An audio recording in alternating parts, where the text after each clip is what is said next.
Alhamdulillah, wassalatu wassalamu ala rasulillah wa ala alihi wa ashabi wa man tabi'ahum bi ihsanin ila yawmiddin. Amma ba'd, fa'a'udhu billahi minash shaitanir rajim. Bismillahir rahmanir rahim. My respected brothers and sisters, Assalamu alaikum wa rahmatullahi wa barakatuh.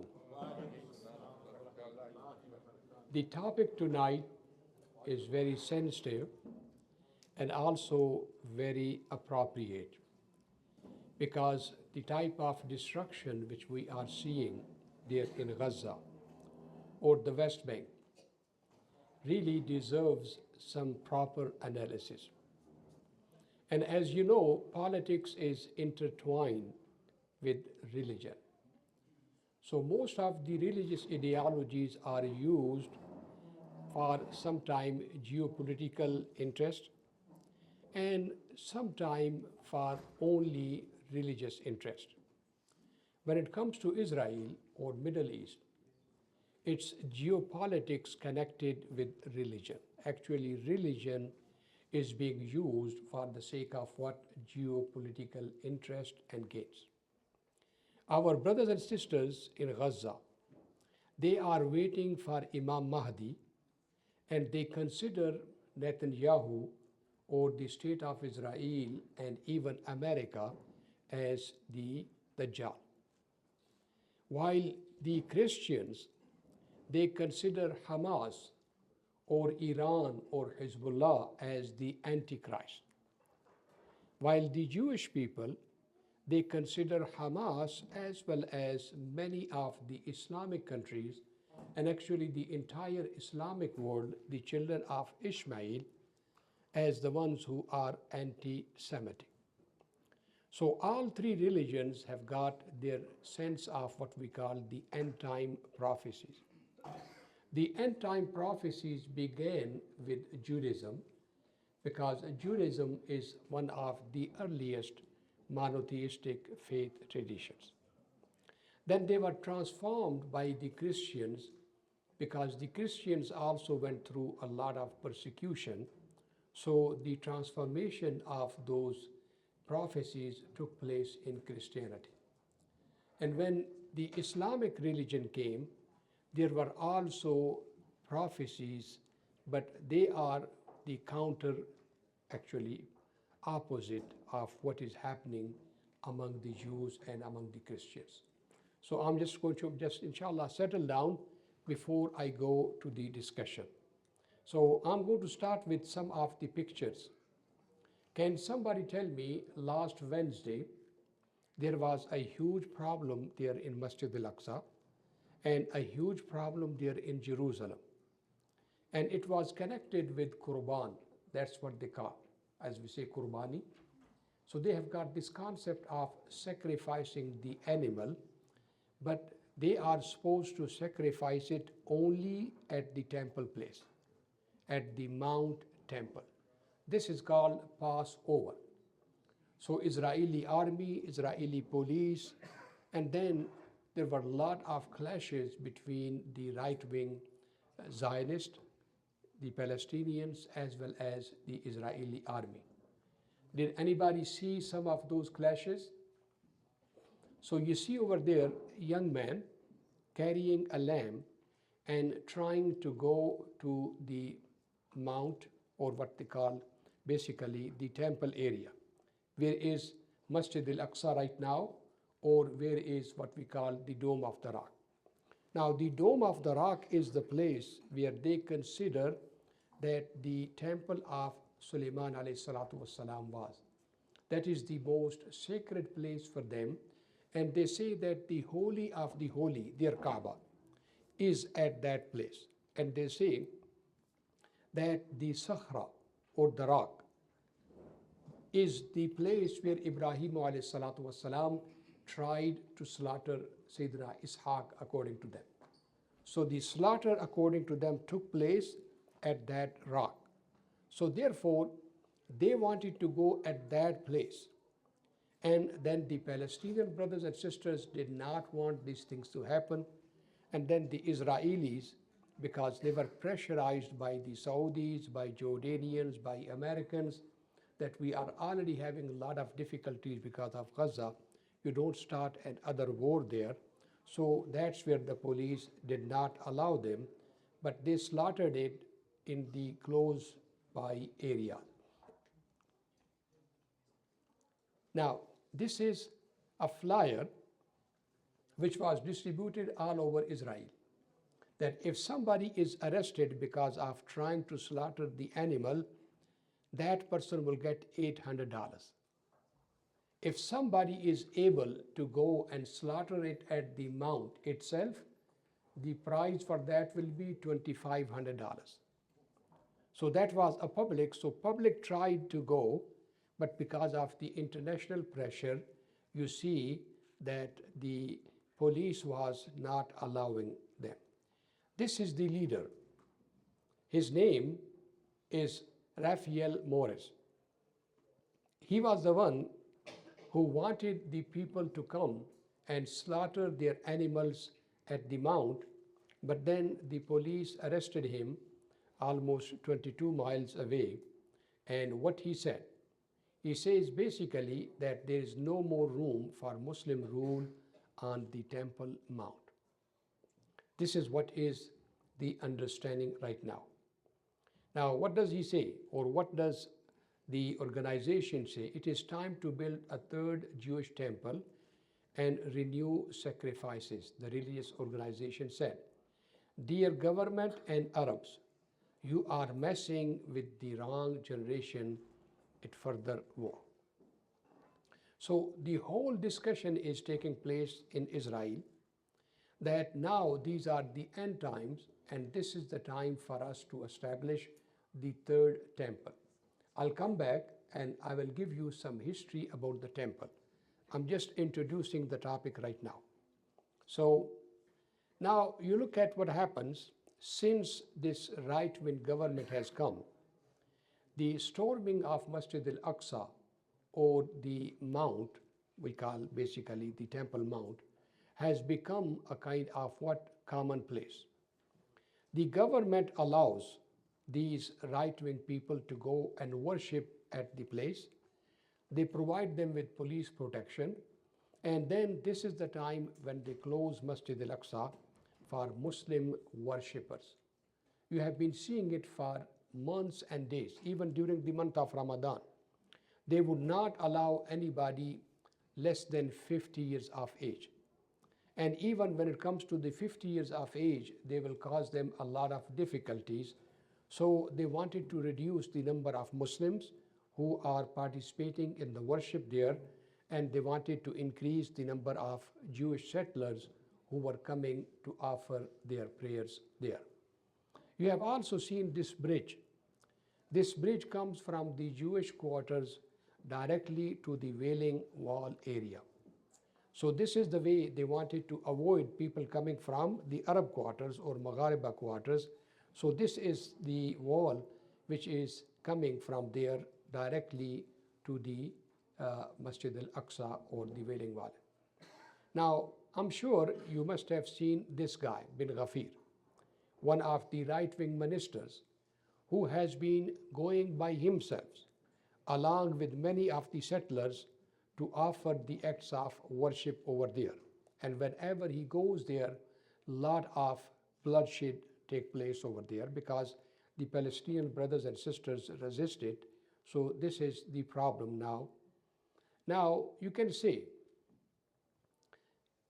last year at the same time, they allowed the sacrificial lamb to be slaughtered in the vicinity of Masjid al-Aqsa. There was a small school, and that school is just, the walls are adjacent to Masjid al-Aqsa. So the government allowed it over there. I will come back and tell you that sacrificial animals are part of the establishment of the temple. So temple is supposed to be established before they can sacrifice the animals there. So when they are taking the animals, it is expected that the temple will be established pretty soon. I'll come back and give you all of these details. I'm just introducing the topic to you. Now look at the shofar. As you know, they are basically what? Blowing this trumpet. This is what is their understanding, that once they slaughter that animal, they blow the trumpet, and this is what is their last year, what slaughtering the animal and basically what? Baking it, cooking it in the vicinity of Masjid al-Aqsa. They want to do it at the place of the Dome of Rock. Now these are the rabbis who, after slaughtering the animal, they used their pure, according to them, the blessed water, and they are performing all of the rituals of what we call Qurbani or Jewish sacrifices. Now you see over there police basically not allowing the Muslims to enter Masjid al-Aqsa while the settlers are roaming with their shoes inside Masjid al-Aqsa, and this is commonplace nowadays. Now, what are they saying? Now, remember what is happening in Gaza or what is happening in the West Bank is part of those prophecies. The end time prophecies basically, and I'll go through the list of that, but what do they say? That before the end time, God Almighty will regather the children of Israel from all corners of the world. This has never happened in the history of Israel. It happened since 1948, that people from all over the world are now gathered in what we call Israel. So now they want to establish what they call the Greater Israel. The Greater Israel is between the river Euphrates in Iraq to river Nile. And I'll come back and show you all of those maps. So what they want is that until they are able to establish the state of Israel, which is the promised land of God, and until and unless they establish the temple, Messiah will not come. I'll come and explain to you that the concept of Messiah is very, very fundamental to the Jewish religion. As you know, they have been suffering, they were a minority, and I will just summarize it. Remember, Sayyidina Ibrahim والسلام, was living in Ur, which is nowadays very close to current day Baghdad. At that time, all of us, we know Namrud, he was a very, very powerful ruler. Not only that he wanted people to worship his gods, he wanted them to worship him, which means absolute authority. So Ibrahim والسلام, left that area and went to the Assyrian Empire, as you know, from Iraq to Syria. From Syria, he went to current day Hebron, which is Al Khalil nowadays. From there, he went to Egypt. And then he came back and settled down in what is nowadays Palestine, or the Nablus or Hebron area, Al Khalil area. His sons lived there. But then Sayyidina Yaqub alayhi salatu wassalam, you know what happened with Sayyidina Yusuf. So Sayyidina Yusuf brought his family to Egypt. So they lived there till Musa alayhi salatu wassalam, and the Pharaoh took them into slavery, and it was Sayyidina Musa alayhi salatu wassalam who took them out of the bondage of Pharaoh and took them to the Mount Sinai. He could not enter the Holy Land according to them, and it was at the time of Joshua that they went back to the Holy Land, which is Jerusalem. So basically what they want is, they want to establish a state which according to them is promised by God, and that state includes from river Euphrates, and now I will explain. River Euphrates begins in Turkey, in the mountains of what? Turkey. It comes throughout Syria. From Syria, it enters Baghdad or Iraq, and after Baghdad, it falls into Arabian or Persian Gulf at Basra. So basically, most of Turkey, almost entire Syria, almost 90% of Iraq, then almost all of Lebanon. Then comes Palestine nowadays, and then comes almost 80% of Egypt, because between river Euphrates and river Nile. So this is what they think is the state of Israel, or God-given state of Israel. So now for them to have that kind of greater Israel, they need to cleanse the current state of Israel from the Palestinian. So what President Trump did, as you know, Jared Kushner, his son-in-law, he is part of the Jewish community, and President Trump also went and accepted Golan, and he promised what they call the deal of the century, Safqat al-Qarn, in which somehow they agreed that they will be moving the people of Gaza towards Sinai, give it basically to the Egyptians to take care of the Palestinians, cleanse Gaza and make it part of the state of Israel. And they will move also the people from West Bank to what? To Jordan. So this way the entire West Bank and Gaza will become part of the state of Israel. But to settle these Palestinians, they will give billions of dollars to Egypt as well as to Jordan. And it will be the responsibility of Egyptian and Jordanian governments to make sure that these Palestinians do not attack the state of Israel. And this was also the understanding of some of the Arab countries, and especially the Americans and the Western countries, that they will spend a lot of money settling these Palestinians, establishing good businesses for them, and actually turning that area of Gaza, which will be in the Sinai area, into the Hong Kong or the second Dubai. So they would say that, look, when you stopped fighting the children of Israel, God blessed you with so much. So this is what is, according to them, the economic corridor. Same thing they wanted to do in Jordan. So basically that was the understanding, but somehow it seems, now this is my theory, I do not have any kind of documents to prove what I'm saying, but I do have got some resources which told me this is what happened. Now, as you know, President Trump is selfish. He wanted to make sure that he gets a bigger portion, or his son-in-law gets a bigger portion, and all of those kind of stuff. So he was not willing to get these people of Gaza and West Bank, all of them killed or removed. He was still negotiating while the global powers, we call them the, mashallah, angelic creatures somewhere else in the world, they made a deal with President Biden, because President Biden is a politician and he wanted to be the president, that he would deliver what Trump could not.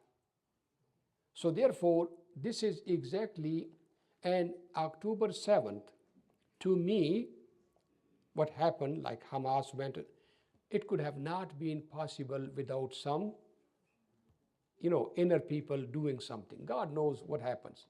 But anyhow, that was an excuse, or whatever was there, whether it was reality or an excuse. You saw what happened. It seemed like the president was told that we will clear these areas within 3 months, and after that, and that's where he gave the green light. But now, till 6 months, that thing has not been done yet. So God knows what is going on. So all of these negotiations are taking place right now, so that the people from Rafah is kind of forced to go towards Egypt, and then you are seeing what is happening there in the West Bank. So if you look at CNN, if you look at some of their articles, this is from them, and the Israeli soldiers are making it clear that we are occupying Gaza, we are deporting the Palestinians and settling over here. Occupying, deporting, and settling. Did you hear that, Bibi Netanyahu? Occupying, deporting, and settling.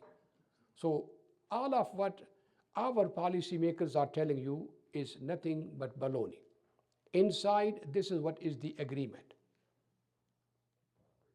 Now, this is what is happening. They are destroying homes, they are destroying people, they are killing people, and they are establishing what? The land for the state of Israel. See, wherever they go, destruction, destruction. This is the Eretz Israel, Arde Israel, which is Eretz in Hebrew language, which means Arad. So this is the land of Israel, the pure land of Israel. Now, there was a document which was leaked in October. And now the Palestinians who have made it public are told by the Israeli government that yes, this is a genuine document, in which there was agreement that the Gazan people will be relocated from Gaza to what we call the peninsula, which is the Sinai Peninsula. Now, annexation of Gaza. This is what is that they keep on saying we first need to occupy, to annex, to destroy all the houses there, build neighborhoods there. That is the Knesset member talking about the Gazan policy. Now, today, CNN has reported that hundreds of mass graves were found in the hospital of Ash-Shifa as well as in Khan Yunis. So they just went, they bombed, they destroyed. People were buried under it.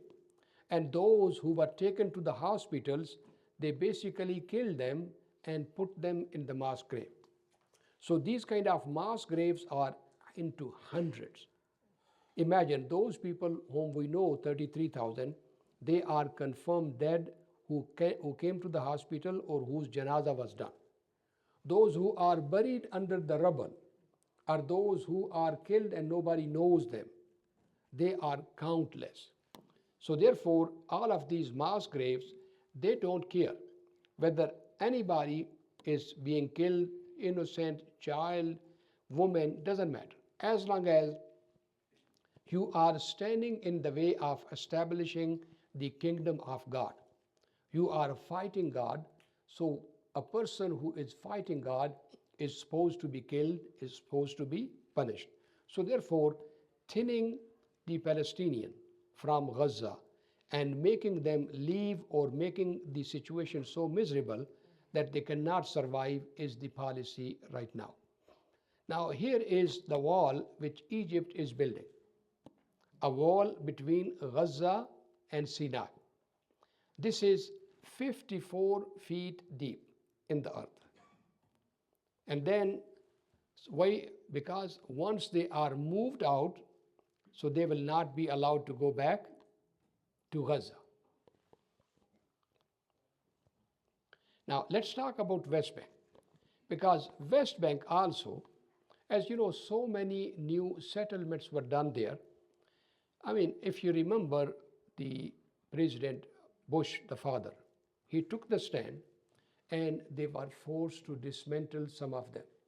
But from that time on, everybody has kind of what? Accepted the fact that they will keep on building new settlements, and the statement will come that we do not accept that one, but nobody will stop it. So right now, almost 60% of West Bank is already within the range of the settlers.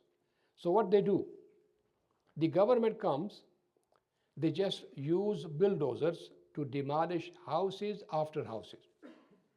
I mean, look at these towns. They will just come, they will use some excuse, no, the building is not appropriate, the code is not followed, so they will just come and demolish it. Look at, I mean, pictures after pictures in West Bank of demolished houses. Now, look at, even when it comes to their sheep and their herd, the police will come and they will kind of what? Stop their sheep from entering the pastures. They will shoot at the sheep, shoot at the basically what? The shepherd. So trying to make even their animals what? Not able to live off the area. Now instead, when they are able to clear the areas, they establish beautiful settlements with pools, with all the, mashallah, modern facilities for the people who are coming. Imagine somebody is born in New York, for example, or in Sydney. He just goes to a Palestinian home, this is my land. God has given it to me. You leave it. Imagine somebody comes to your home and say, this is my land. God has given it to me. You have to leave. What will be your situation? You will definitely go to the court. But when the Palestinian go to the court does not listen to them. Or when they go to the police, nobody. So basically, this is something horrible happening for the past 75 years. Now, with this government, a new phenomena has started, that bin Ghafir has given Kalashnikovs and rifles to the settlers. So now what they do? They get together, they go to a town, they burn the town, they kill the people. So this way now everybody is scared that in addition to police, in addition to the army, now the settlers' army is also what? Causing havoc over there. I'm sure you have seen these pictures. I'm sure you have seen these pictures. People will go to the shop, people will go to the businesses, they will go to the houses. I'm sure you have seen 113 people were killed in one day, in one small town. Everything was burned. So what the Palestinians keep on doing, they just keep on burying their shuhada. This is, now look at Masjid al-Aqsa. The army stands over here, gives them the protection. They stop the Muslims from doing their salawat there. And then if anybody tries to get closer to the masjid, you see the army and the police chasing them down. So only somebody after the age of 50 would be allowed. And even the husband, you see over there, the husband is not allowed, the wife is waiting. So this way, they want to make sure that people are not coming to Masjid al-Aqsa. You keep on seeing over there the blood and the debris everywhere in Masjid al-Aqsa. So even when those 50 or 60 years of age go there, they are being shelled, they are being what? Bombarded, and they are being humiliated. You see, even the doors of Masjid al-Aqsa were broken during the month of Ramadan. Women are being forced to leave, even those who are 50 years of age. Young people cannot go there. And you see the shelling always there because the army wants to stop the Palestinian from entering Masjid al-Aqsa while the settlers are worshipping. Now, here I will start the main prophecies. All of this is happening to them. These are the end times. And before the end times, according to them, God has promised certain special promises. And those promises are going to be fulfilled in our age. What are those promises? Let me explain to you that the biggest prophecy in Judaism is the coming of Messiah. What we see Masih, or what we call Mahdi, according to them, it is Messiah, Masih. And this is such an important part of their Aqidah that every day a Jew who worships God or who believes in God prays 3 times about the coming of Messiah. 3 times. As we have got Al-Fatiha, they have got the prayer about the coming of Messiah. Actually, there are 2 prayers which are recited or supposed to be recited by every believing Jew 3 times a day. And one of them is about Messiah. Second is, thank God for your Torah, thank God for making me a Jew, and thank God for not making me a woman, and thank God for not making me a Gentile. So these are the type of du'as which are part of what? In the morning, in the afternoon, and in the evening. The same dua is recited on every Friday. As we have got Friday, they have got their Sabbath. So on Saturday, it is done in congregation. And on their Eids, As you know, we have got Eid al-Fitr and Eid al-Adha. So when they have got their annual holidays, the entire community sings it as a congregation. So what are these du'as? One of them is called Amida. And Amida is basically 18 blessings which are recited every morning, every evening. And one of them is that, O God, make the offsprings of David flourish and succeed so that the Messiah could come. Second is the Yikdal prayer. And that prayer is basically, how many of you know about Moses Maimonides, Musa ibn Maimun? Raise your hands. Who would tell me about Musa ibn Maimun? He was a rabbi in the 13th century, born in Muslim Qurtuba. And then when the Christians came and they kicked the Muslims and then the Jews together out, he came to Morocco, and from Morocco he came and lived in what? In Egypt. And he became the personal physician of Salahuddin. He is buried in Cairo. So he is considered one of their Imam al-Ghazali. So he has written the 13 articles of faith, as we have got 6 articles of faith: belief in Allah, belief in the angels, in the books, the scriptures. So they have got these 13 articles, and one of them is, I believe with complete faith in the coming of Messiah. Even if he is delayed, I am anticipating his arrival at any time. So imagine every believing Jew prays every day 3 times in the coming of Messiah and asks God or Allah subhanahu wa ta'ala to expedite the coming of Messiah. Now, this is based upon what they call the books of Bible. Here I have to explain to you a little bit. The books of Bible, when it comes to the Hebrew or the Jewish Bible, there are 3 kinds of books in them. In the Quran we have got Makkis and Madani, but all of them are part of the Quran. They were revealed to one Prophet sallallahu alaihi wasallam. To them, first 5 books were revealed to Moses, and the other books were explanation of the books of Moses, the books of Torah. These are called prophets.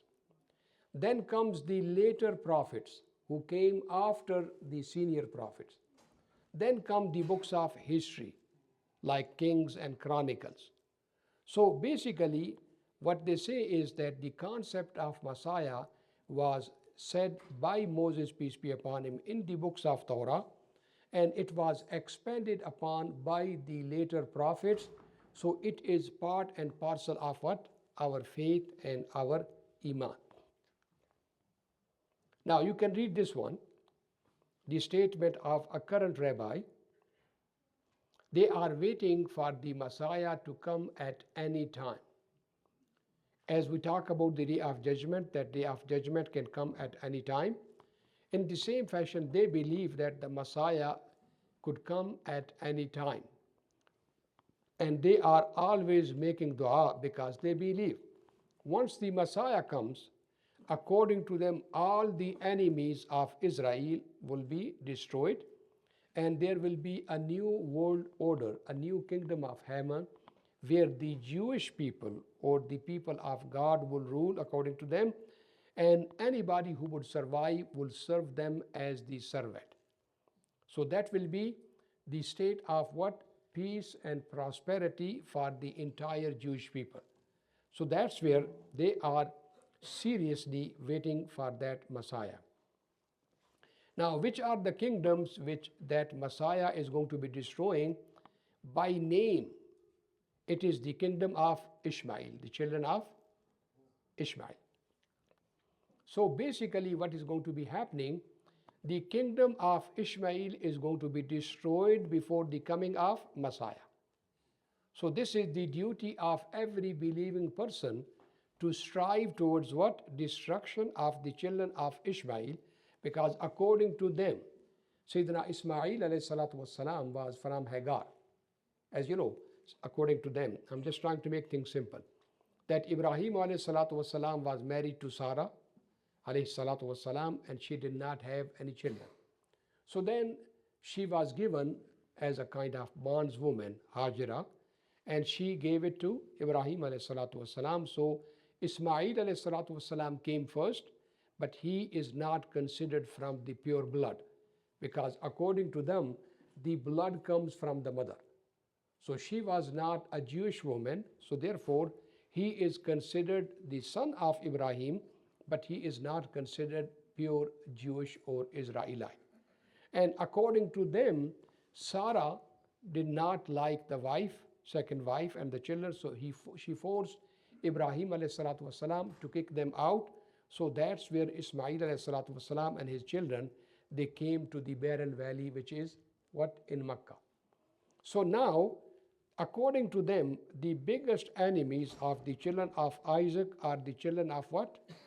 Ismail. So now Muslims or all the Islamic nations, according to them, they are what? The pure enemies of the children of. Okay, now let's come to the prophecies. Now these are the prophecies which are what? Explained from the book of Bible. Tonight I'm going to explain to you as it is explained by the Jews themselves. Then I will come and analyze it in one of the next lectures, and then I will give you the perspective to refute it also. But I am tonight just giving you whatever is said by them. Am I clear? So don't take me as what authority on it. This is their perspective. I'll come and analyze it and refute it in one of the other lectures, inshallah.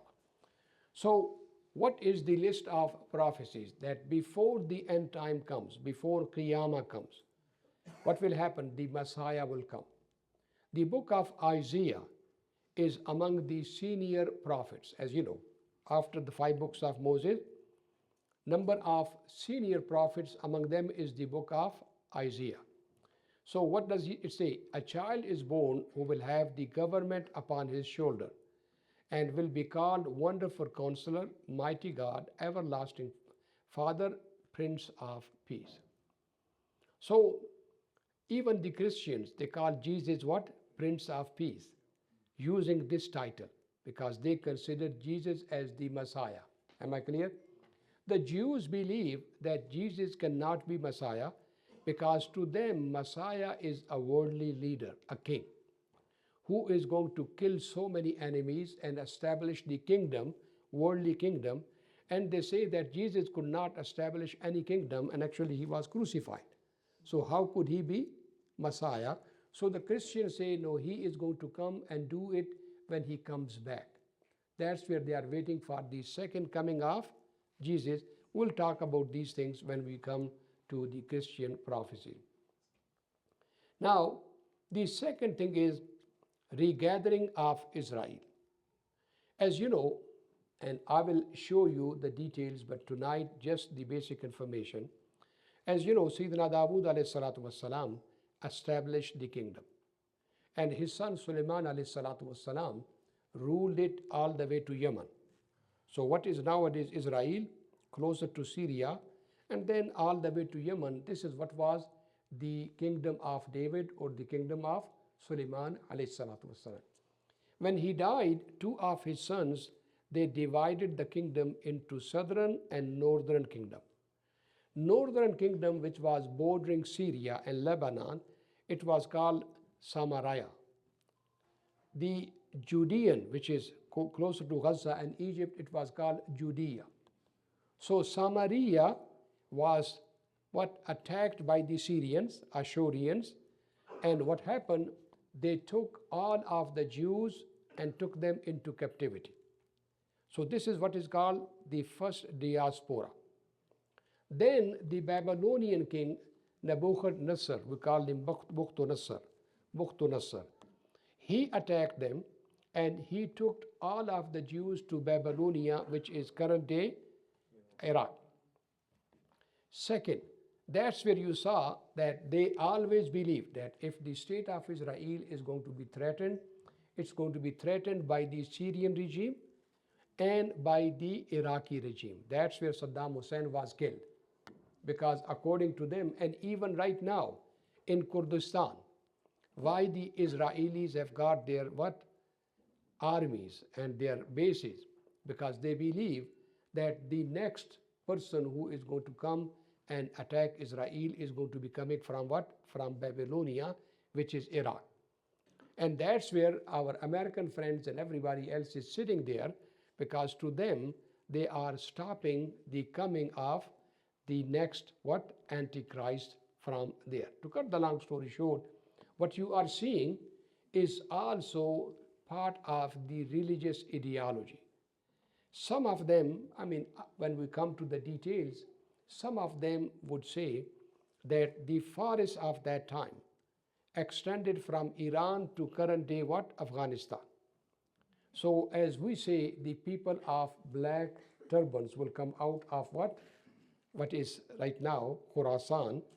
It included Afghanistan. So you would see that our armies went every place where, according to them, there is some kind of fear of what? According to them, Antichrist coming either from Afghanistan or from Iraq or from Iran or from Syria. We'll come back and explain those things. So their main prophecy is that after the Babylonian exile, the next time they were taken into captivity was by the Roman Empire. Romans, they occupied the area in 70 AD, 70 years after the departure of what? Jesus, peace be upon him. So from that 70 AD till 1948, there was no state of Israel. For how many centuries? From 70 AD till what? 1948. So now, when the Western powers agreed, especially Balfour Declaration, that time they never thought that the state of Israel will come into being. And you will be astonished, America was number one to accept or to recognize the state of Israel, and Iran was number two. Not Iraq. No, Shah of Iran. Shah of Iran, because he was CIA guys. As you know, Mossadegh, they toppled him and brought 16 years old Shah of Iran to rule Iran because of oil, because of all of those kind of stuff. So he was the second one. Actually, his armies fought against Egypt, against what? Lebanon, against Syria in the war of 1967. In the 1967, so at that time, Persia was considered the ally. But then these Islamists came, the mullahs came, and they totally demolished the policy of what? Shah of Iran, and suddenly Iran became the enemy. So therefore, to them, gathering of Israelites in one place in the state of Israel is the biggest proof that God is basically going to fulfill his promises. So what is the promise in the book of Ezekiel? It says, God promises to regather Israel from the nations where they have been scattered and cleanse them, giving them a newer heart and spirit. The book of Isaiah says, God will bring back his people from the east and west, north and south. Actually, let me just say a few words before you get confused. I don't want you to believe that God is making this promise and they are happening exactly as God is making it. Remember, when they were taken to the Babylonian exile, these books are written at that time. They are in exile. These prophets are giving them hope that God will give you the help. You will be released of the bondage of and the slavery of the Babylonians. All of those people who are scattered in Azerbaijan, in Rome, in South, everywhere, God will bring them back. And inshallah, as we say it, we will gather all of us back to our Kaaba or back to, say, for example, our state of Israel. And according to the majority of their scholars, those prophecies are already fulfilled. God brought them and they established the second temple. But now, once the British Raj took place and the British figured out that these Ottomans have been ruling us and almost half of Eastern Europe for consecutive 600 years. Imagine if they will have control over the oil in Saudi Arabia, or in Kuwait, or in Emirat, or in Amman, or say for example in Qatar, or in Iraq. This area has got almost over 55% of the oil and gas reserve of the world. And all of them were under the Ottoman rule. All of these areas were what? Owned by the Ottomans for 400 years.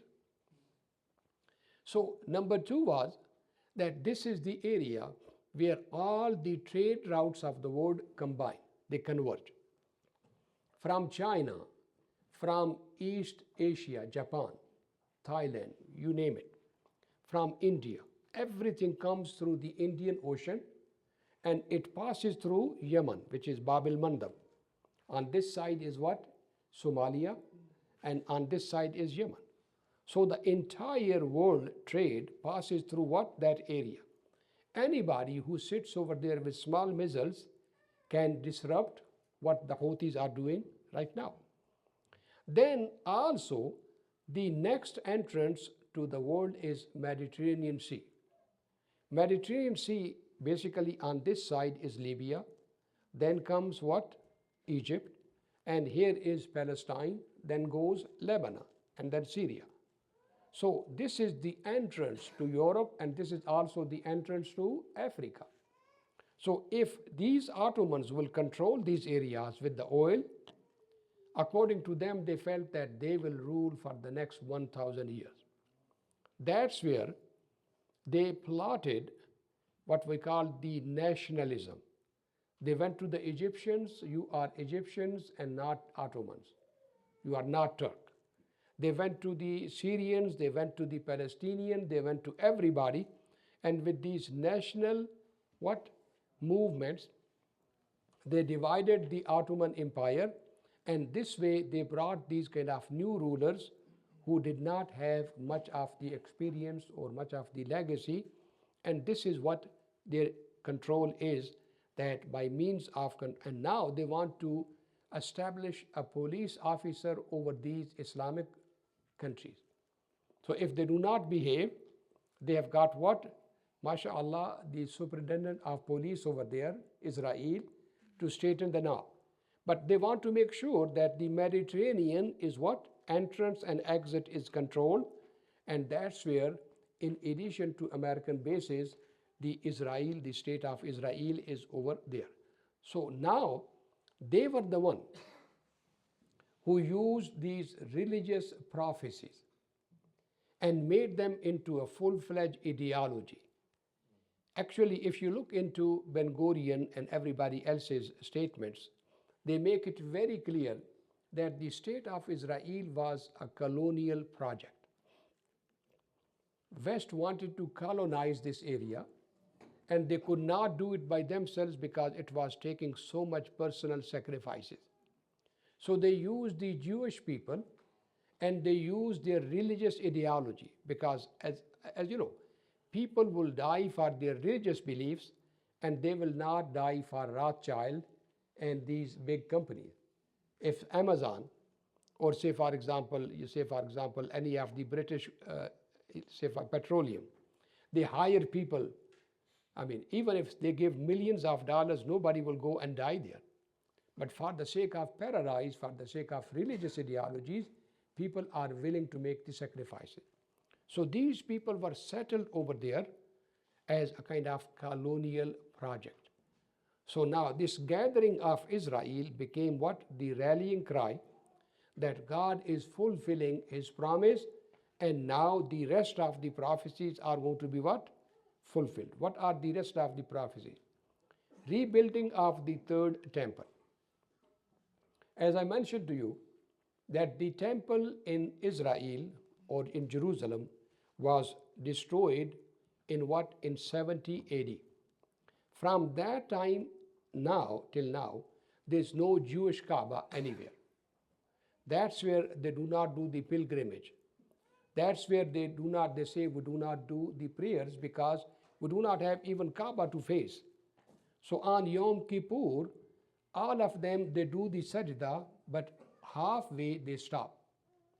And they complain to God, you destroyed our temple, we are not going to do sajda to you. We will do it only when you rebuild it. So now this is what is the understanding, that rebuilding of temple will take place after the gathering of what? Children of Israel from all over the world. Now we are going through that stage. You saw those people carrying the lamb. You saw them going to what they want to do is they want to demolish basically Kubbati Sakhra. All of us we know, the Dome of the Rock. And they want to demolish Masjid al-Aqsa also at the end. In the beginning, they might go with just the Kubbati Sakhra or the basically Dome of the Rock. And later on, they will do the same thing with Masjid al-Aqsa. So right now, what is happening? As you know, this is what Mr. Trump and Jared Kushner actually kind of got the agreement from some of the Muslim countries. I will have to come back and give you the details. There are a lot of details in that. So tacitly, secretly, it was agreed upon that Muslims will keep Masjid al-Aqsa. They will make a highway from East Jerusalem, which will come straight to Masjid al-Aqsa. The Dome of the Rock area will be given to the Jews for their Kaaba. And honestly, I'm going to be very blunt. When you have got the power and you are controlling a country for over 75 years, and this is your Kaaba, so you can imagine they have been patient because they really thought that the Muslim Ummah of 2 billion is going to devour you. Your interest all over the world will be threatened by these Muslims. And they had the experience in the past. Whenever something will happen, even people in Indonesia or Malaysia, they will attack the ships. People from Bangladesh, people from India, everywhere, the Western powers were really threatened. So they felt that this is a kind of sleeping giant. You don't want to wake it up. So that's where they have been very patient. But they have been testing the waters one by one. As you see, Ben Gurion says that before we entered Jerusalem, the whole night we did not sleep. We thought that these Arabs are going to, even if they urinate on us, will be drowning. So he says that the night when we were planning to go to Jerusalem, the whole night we were praying that God help us, because if these 2 billion people come against us, what will happen to us? And he says we were really astonished that nothing happened. We thought that this ummah is going to destroy us. So he says that was the opening for us to take over the rest of Israel. Now, this is what is happening in Gaza has been another testing ground.